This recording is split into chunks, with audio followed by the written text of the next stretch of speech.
What up, everybody? Welcome to the Knoc Knef Show. I'm Knoc Knef CEO. What's the topic? Afghanistan. Everybody has an opinion on it. I want to know yours. Mine has a few different jigs to it. First of all, everybody wants to know, should we have left? Yes, we should have left. Should we have left so fast? No. We should have eased out so that they could make their own government. If somebody else from the UN was gonna come in and help them, they could have came in and helped them. All of that. We should have left, but what I do see is that, to me, the Afghani people weren't prepared. Yeah. Because to me, they even have a real military? Yeah. So if they have a real military, how's the Taliban just able to walk in and take over? I guess the best thing that I could kind of describe it as is this Dr. Dre thing that we talked about before, and his daughter. She's 30 years old, 30 plus. He's giving her money, and all of a sudden he cuts off her funds, and now she's living in her car. We've been there for 20 years. Now, granted, we've been there for 20 years for our own selfish purposes.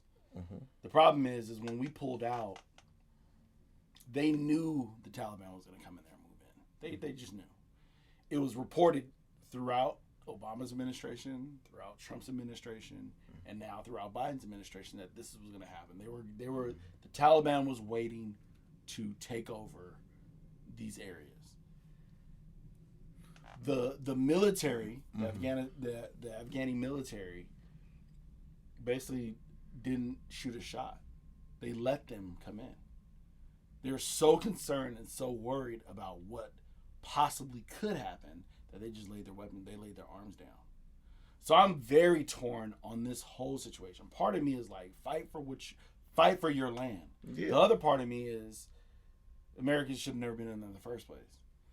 And even if you are there, do something and help these people build up. So when you're saying we should pull out slowly, I agree with that. But I don't know how slow you can pull out if the people aren't going to do what they're supposed to do. I was going to say, we've been there training them and teaching them how to have their own military, their own police, and all of that the whole time we've been there. So my thing is, I personally feel like I was saying to you earlier, I felt like it's one of those things where they just didn't want to take shots at their own family. You know what I mean? That possibly could be it. But now they're going to go backwards. I hear all the stories. I fear for women who live in Afghanistan. I fear for people who were, I guess what they call them, U.S. sympathizers. Mm-hmm. People that were interpreters or whatever who helped the U.S. See, that's what I have a big problem with, though. I have a huge problem with the fact that we had these people working for the United States military for 20 years. These people have been under our guys for 20 years, helping. You think been raised? Then you think if say you got with your wife 20 years ago when you first started working for the U.S. and now your kids are grown. Yeah, absolutely. And now you're expecting this government that you've been helping to take you in and protect you, and now they're just taking off, just cutting trail and leaving. I have a huge problem with that because we talk about military, we talk about our vets, these people are basically that, and you're gonna get up and just leave them, and now you have the Taliban to come here and they know that their lives are in danger. Yeah, I see the look on my face. They know their lives are in danger. This is the same country that don't take care of its own veterans here. So you really expected us to take care of the people that helped us over there? Exactly. But then as a country, we wonder why people hate us. We wonder why people don't want to help us. They don't want to work with us. They don't want to do anything with us. And then we wonder why we're going to have, But we don't wonder that. We know what that is. It's all about the fact that the U.S. only does stuff for itself.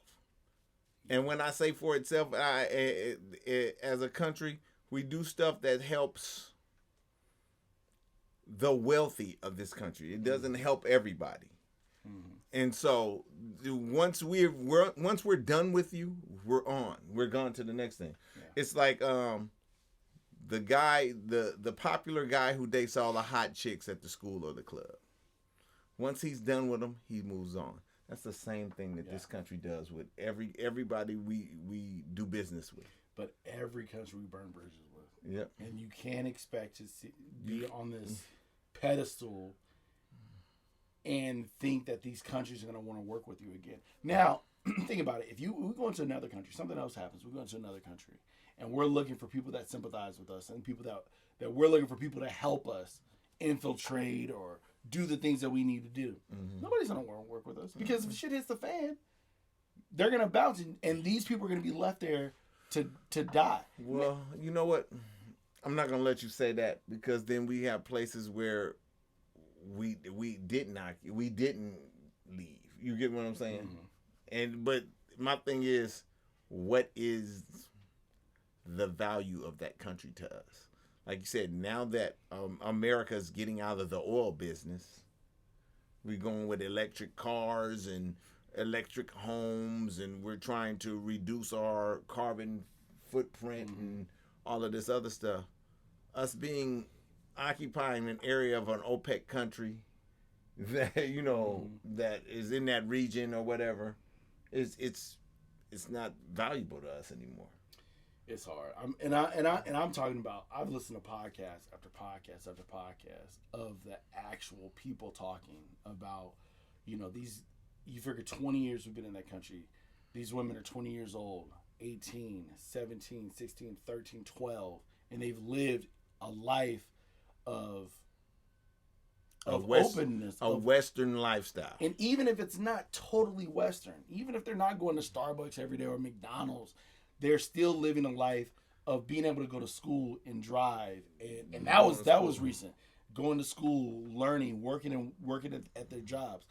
Now, the new talk is having these things split up. Women, the Taliban is saying women can work, but they're saying that they have to be fully clothed. They have to be fully covered. Mm-hmm. Nothing showing. No ankles, no hands. If they're going to be at work, they have to have gloves on. Just barely their eyes can be shown. And they have to work in a building with all women. Can be reporters, but the reporters can't show them their faces.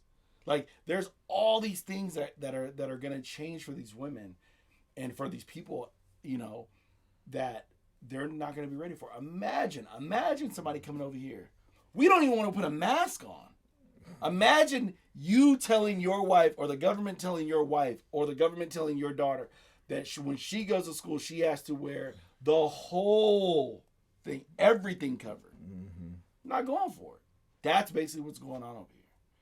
And for us to just pick up and just leave and not have any kind of support. And now we send troops back to help with the people that we left behind. People are holding on to. Did you see that guy who held on to the plane? And did you see the guy that ended up dropping off the plane and the plane was wet? And there was another guy in the wheel well of the plane who froze to death because he was going across the damn nation, going across the damn country.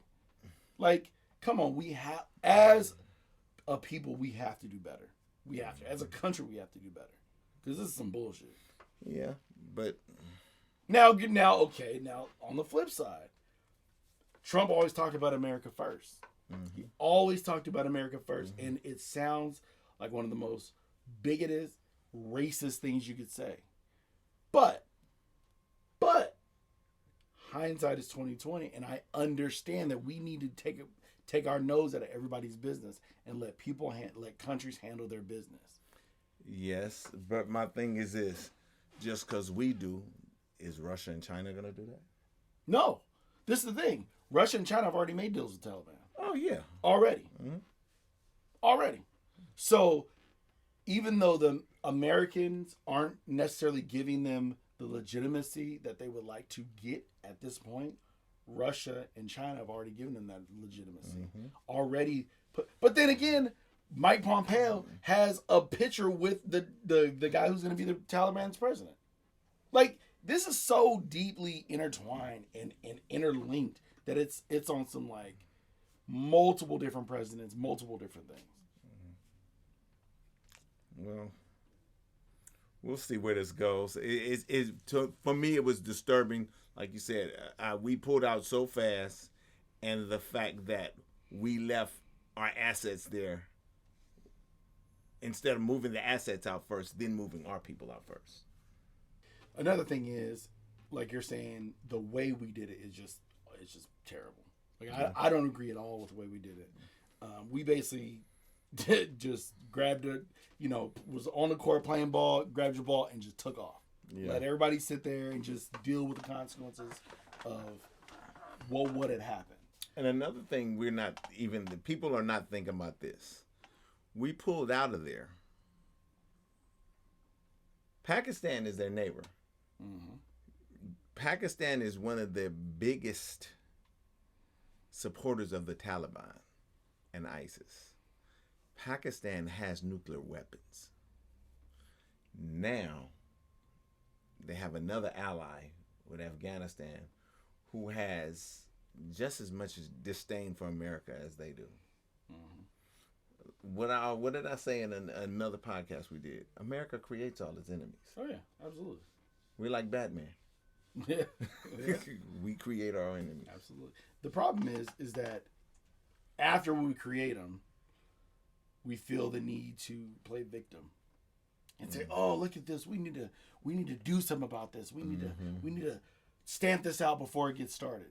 Yeah. Another thing that Trump had said, it was funny because he got on Twitter and he was like, "It's atrocious how we've done this." Like he's basically looking to see how things were done and jumping on the back of the people that are saying that it was done terrible. But he was the one who wrote all the policy. 100%. He was all of this was done by him. And it's funny. I was having a discussion with our producer Josh about the whole Arnold Schwarzenegger recall. Uh-huh. And I was like, Gray Davis got recalled for everything that Pete Wilson did when Pete Wilson was in office. That when Gray Davis was the state treasurer and controller, told him we shouldn't make these energy deals. Mm-hmm. These energy deals are going to come back to bite us. Mm-hmm. They came back to bite us when Gray Davis was the governor. Yeah. And then Pete Wilson rallies the Republican people up, puts Arnold Schwarzenegger in front of us, and says, "Vote for him because this is what Gray Davis did." When Gray Davis didn't do it, Pete Wilson did it to begin with. Yeah. Yeah. And that's how it works. And it's just, he said on the thing, Trump was like, he goes, the first thing we should do, we should have pulled our American troops out of there. We should have got our people out. Mm-hmm. All of them. And then we should have, and this is another thing I have issue with, then we should have took our equipment out. And then we should have bombed the bases that we had out there. I have a real big issue with us leaving equipment over there. A real big issue. We're leaving guns, we're leaving tanks, we're leaving ammo, we're leaving missiles. But see, you got to remember, we were leaving that for that government to fight off the Taliban. 100%. But if they knew that military was literally not shooting a bullet, wasn't adequate, then they should have took it. So there's all, and I'm watching the news and I'm listening to podcasts and hearing news reports and these reporters say, talking to these people. And on one side, there's the political side. Mm-hmm. The political side of what we're talking about. Then there's the actual humane side. Mm-hmm. The humane side is the women and the children and the men who don't know what they're going to do with the value of their dollar has plummeted. Mm-hmm. They have Taliban fighters patrolling the streets. The Taliban is looking for legitimacy, so they're trying to tell us that they're not going to cut people's hands off for stealing. They're not going to chop people's feet off for doing certain trying things. To flee. So they're telling us that they want to be more of a legitimate state. But we only know one Taliban. Mm-hmm. We only know the Taliban that hung the last, president from a pole 20 years ago. Mm-hmm. In the middle of time, in the middle of the square. Like we only know that. So it's hard for me to sit here and think, oh well, let's see what happens. Well, but like I said, they've had 20 years to develop. But they've had 20 years. But see, and we don't. Another thing we don't understand is a lot of these Taliban people are coming from America. They're learning from Americans. They're learning how to navigate within an American society, American culture, to try to deal with Americans so they can establish themselves, which is what the whole world does. They come over here, they go to American schools, they come to American colleges, they learn our culture, they learn, and then they go back and then they create their world so they can have this connection to us, which is smart. But it's also biting us in the ass in one way, shape, or form. Okay. So what's the next topic, Neff? Next topic is, you seen the race. You seen the hype. You seen the Beats commercial. You seen the Nike. You seen the Nike commercial. You seen the TikToks and the Instagram posts. I honestly didn't see the Instagram post or the TikTok. Okay. I seen the TikToks and you seen the TikToks and the Instagram posts of your girl Sha'Carri. Claims to be one of the six fastest women in the six fastest women in all of the world right now. In history. You saw the race. What'd you think about the race? As a track guy, what'd you think about the race? Coming from a track guy and a former coach, I'm going to say like this. It went the way it was supposed to go. The reason I say that is because this woman had to sit out a whole month of training, a whole month of competing, everything. You don't go from being at the top of your game, not being able to work out for a whole 30 days and come back exactly where you were when you left. And then I think the biggest flaw in her situation was this. As soon as she was able to run, she should have been in Europe running every meet. To me, she did a lot of chilling from what I seen, because I didn't see her run no meets afterwards. Mm-hmm. And then she did this big talking about, wait till I get my chance to run against these ladies. They put the other two girls that made the U.S. team with her. No, listen. They put the other two girls that made the U.S. team with her, and the rest of the women in the race were finalists in the Olympic final. And they commenced to blow the doors off Sha'Carri. And my thing is, I don't know what her final time was, but I know this much. 5th place or 6th place ran 1080. One of the fastest races ever. Mm-hmm. So my thing is, it's going to be hard for you to come in not at the top of your game anymore, and let alone beat the 3 ladies that went 1, 2, 3 in the Olympics. Yeah. But to beat the rest of the world who has been competing and at the top of their game at that point. So to me, I think this was a lot of hype. People built a lot of hype on this, but if you looked at what you were dealing with, you knew she wasn't gonna beat them ladies. So I know you thought I was gonna come on here and try to drag your girl about losing this race. He was until No, it wasn't. I told you my biggest issue was all the hype that surrounded her. Look, I'm all for the hype. I like the Beat commercial. I like you putting yourself out there. I like that. I'm a huge T.O. fan. I was a huge Ocho Cinco fan. I like the boisterous athlete. I do. I like it. The problem is, I never liked it when a person who kinda proved themselves. Kinda. She was on the fast track to be up here, but she was on her way on a rocket ship, and then she got detoured. When she came out and she ran that race and didn't come in 3rd or 4th, but last by steps, there's a problem. We only know one other thing that happened like this: Dan and Dave. Yes, but all the hype, and then basically just fell off the mat. And then the interview at the end where she was like, I'm gonna be back. I can respect all that. Cool. But even more than her, and I think, and it was funny because I heard somebody else say this, and this is what I built all this up to talk about this one. The girl who got in first place was the same girl who won the gold medal in the Olympics. 1, 2, and 3 were the same three girls. The same three won 1, 2, and 3. Okay, but did you know this? She's only a few milliseconds off of FloJo's time. Yeah, I know. I know. That's the story within the story that nobody's talking about. Everybody's talking about Sha'Carri fine. I think good. FloJo's record is either 10:49 or 10:47, and she ran 10:50. The interview that after Sha'Carri they interviewed this girl. Mm-hmm. After that, she said, "I'm coming for that record." That's what I want to hear. Mm-hmm. Nobody gave her the credit because all the focus is on Sha'Carri, which is fine. I get it.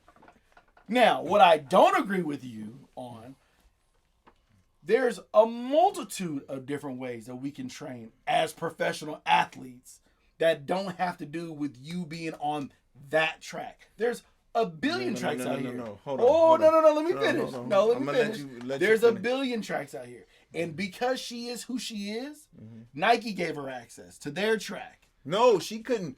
She could not do anything for 30 Bro, days. you can run outside. You can run on ground.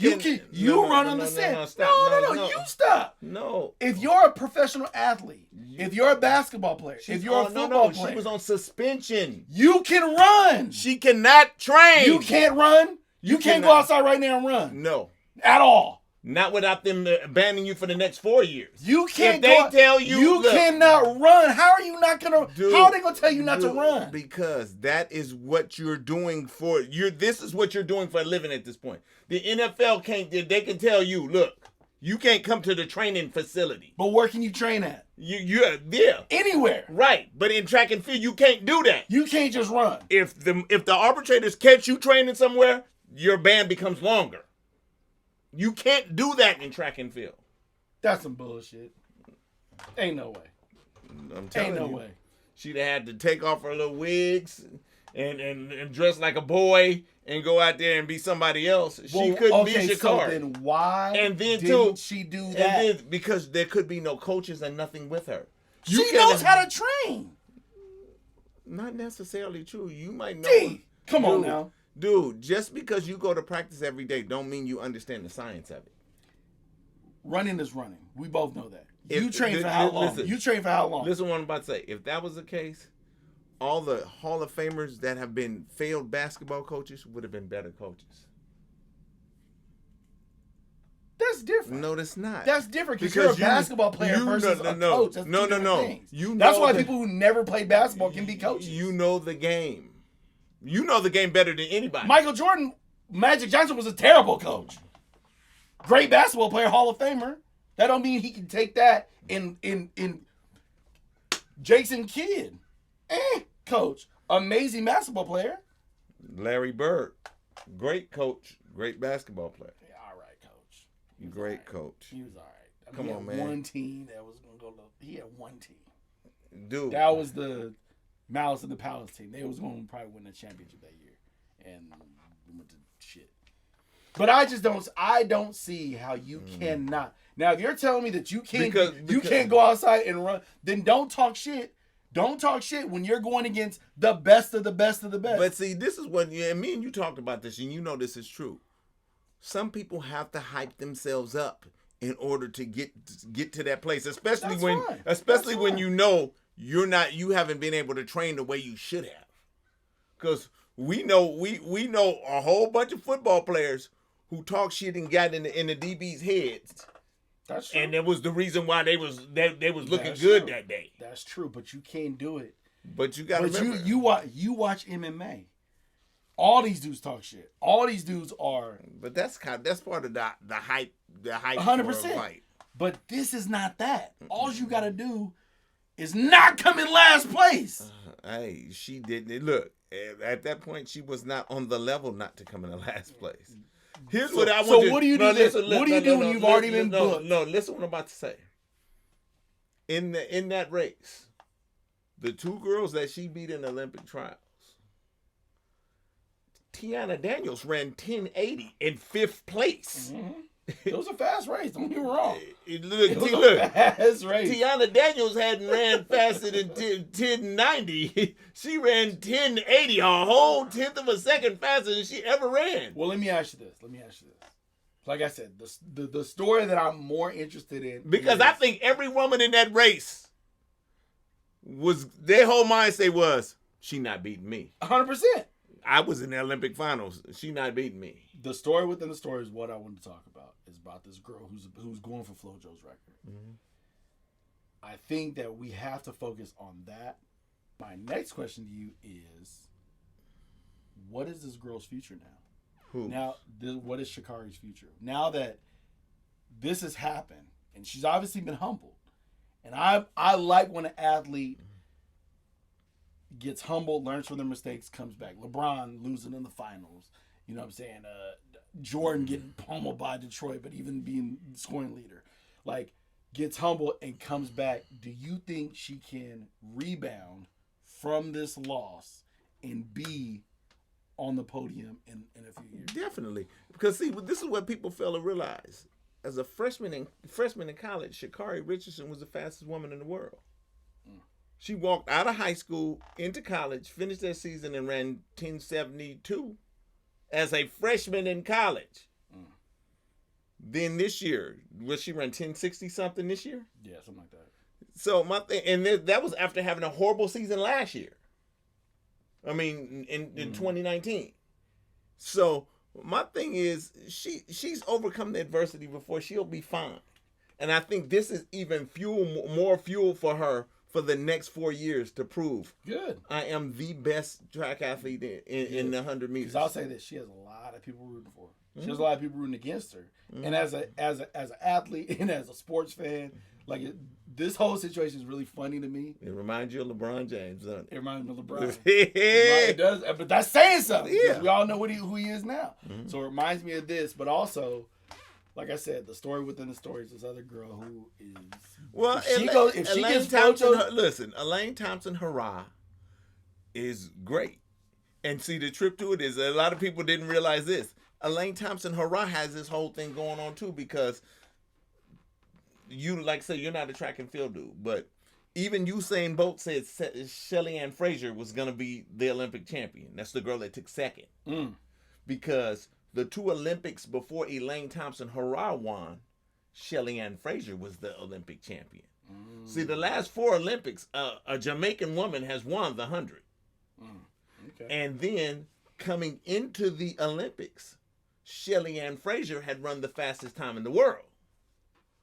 Okay. But see, what people fail to realize, and even Usain Bolt, is Elaine Thompson-Herah is a tall female sprinter, just like Usain Bolt was a tall male sprinter. You could tell. You could tell her stride. And so I think that's what both Sha'Carri and Shelly Ann Fraser have to worry about. But see, this is what people fail to realize too.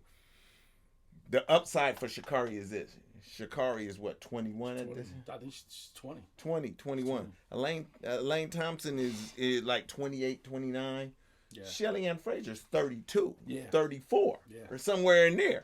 So she's still running at the level that they are. Well, let's just say this. And I'll end it on this note.